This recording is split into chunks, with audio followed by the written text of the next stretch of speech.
A ver, yo en mi columna de hoy que publico en varios periódicos, obviamente en El Economista de la Ciudad de México, me refiero a que no vale la pena defender a dictadores latinoamericanos aliados de Putin, porque si hay dos aliados del zar Vladimir, pues son el presidente de Cuba, Díaz-Canel, y el presidente de Venezuela, el señor Maduro, los dos distinguidísimos dictadores antidemocráticos. Pero ahora lo que estamos viendo es que después de que el presidente, él dijo que él no va a ir si no invitan a sus cuates, pues lo que es el CARICOM, la Comunidad del Caribe, creada en 1973, que consta de 14 países, que son Antigua y Barbuda, Bahamas, Barbados, Belice, Dominica, Granada, Guyana, Haití, Jamaica, San Cristóbal y Nieves, Santa Lucía, San Vicente y las Granadinas, Surinam y Trinidad y Tobago, ya dijeron que si no invitan a los dictadores de Cuba y de Venezuela, pues que tampoco van a ir ellos. Son 14 países que no estarían en una cumbre de las Américas. Entonces, ya también el presidente de Bolivia, el señor Rino Arce, dijo que si no invitan a sus cuates, él tampoco va a ir, al igual que lo que el presidente López Obrador ya advirtió. A ver, yo entiendo que CARICOM esté solidarizado con el presidente de Venezuela, porque no hay que olvidar que en la época en donde Venezuela no la habían quebrado, pues producía mucho petróleo y Venezuela le vendía a estos países del Caribe petróleo a muy buen precio. Claro, en 2018 desplomó la producción petrolera venezolana, ya no les pueden vender como antes, pero son agradecidos. Ellos saben que Venezuela se la jugó con ellos. Todo empieza, no olviden, todo empieza cuando hace unos días el subsecretario de Estado para Asuntos del Hemisferio Occidental del gobierno de Estados Unidos, un tal Brian Nichols, dijo que Biden no iba a invitar a los presidentes de Venezuela, Cuba y Nicaragua.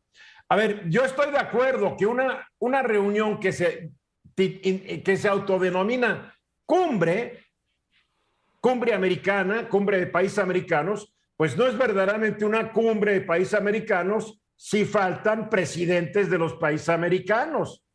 Entonces, una semicumbre.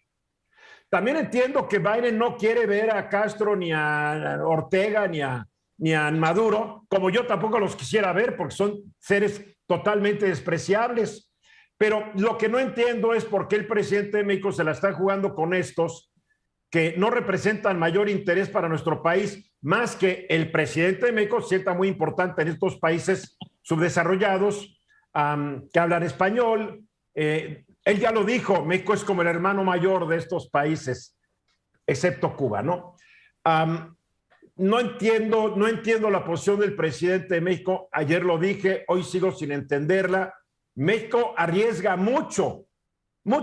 Imagínense, el señor Trump ya una vez hizo que el presidente López Obrador doblara las manitas bajo la amenaza de aranceles a las exportaciones mexicanas. Y el presidente las dobló y yo apoyé que las doblara porque las consecuencias de no hacerle caso a Trump hubieran sido terribles para la economía mexicana. Pero en este caso, Biden no está hablando. Pero yo no quiero que Biden en un momento diga, para complacer a un electorado importante de su país, que diga, ¿saben qué? México no es nuestro socio, no nos quiere. Vamos a ponerle un porcentaje de impuesto a cada dólar que los mexicanos estadounidenses envían a México. Un pequeño impuesto sobre las remesas. A ver cómo nos va. O que reviva la amenaza de Donald Trump de decir, vamos a poner unos aranceles a los productos mexicanos. Pues ya buscará el pretexto. Yo entiendo, los países caribeños ahí están, viven del turismo, están ahí más o menos la llevan, poco población, bonito clima, a menos de que llegue el huracán, pero sigo sin entender la posición del presidente, dadas los intereses fuertes, íntimos, históricos que México tiene con Estados Unidos. Luis Miguel. La posición del presidente, entre más la argumenta, más signos de interrogación abre. Hay una confusión entre pueblo y gobierno en estos países que tienen dictadura. Entonces, por momentos dice que no se excluya al pueblo cubano de la cumbre. El pueblo cubano está excluido en su propio país, claro, no solo en la cumbre. Entonces, invitar a un dictador es traicionar a un pueblo que está oprimido, sea en Venezuela, sea en Nicaragua, sea en Cuba. Es decir, ser solidario con un dictador es ser mezquino con la gente que está siendo oprimida por un dictador. Si y es avalar ese gobierno dictatorial. Y la otra cosa que lo dijo hoy, que literalmente se me cayó la quijada, dice, quien esté libre de culpa que tire la primera culpa. ¿Quiénes somos nosotros, pecadores, para juzgar a Nicaragua, Venezuela o Cuba? Perdón, hay muchísimo trabajo periodístico, hay muchísimo trabajo de organismos internacionales que dejan constancia de que son gobiernos que son terriblemente opresivos con la gente que no piensa como ellos. Unos Esto están en la cárcel. Por qué el presidente no ha querido manifestarse contra el gobierno de Putin en torno a la invasión de Ucrania. ¿Quién es México? Más bien, ¿quién es el presidente de México para juzgar a otro? Casi se puso, o sea, nos puso el ejemplo religioso del Nuevo Testamento. Ahora resulta que estamos predicando el evangelio desde la mañanera. Absolutamente. Marco. Sí. Yo creo que aquí el presidente está utilizando malos ejemplos para tratar de rescatar una política exterior de principios. Me parece que los ejemplos que tomó son difíciles de defender. Y por otro lado, creo que está tomando un sesgo nuestra política exterior más ideológico que representativo, pues, de los valores y los principios que hemos venido defendiendo. Y más en el marco, pues, de una decisión tomada, que es asociarnos con Estados Unidos y Canadá para formar un bloque. Creo que había otras alternativas. Se podría ir protestando por la no invitación de estos países, pero condicionarla me parece un exceso y me parece que puede tener consecuencias para la diplomacia. El presidente López Obrador no fue muy ideológico cuando Trump amenazó con poner aranceles a los productos mexicanos. Fue muy práctico y estuvo muy bien su decisión.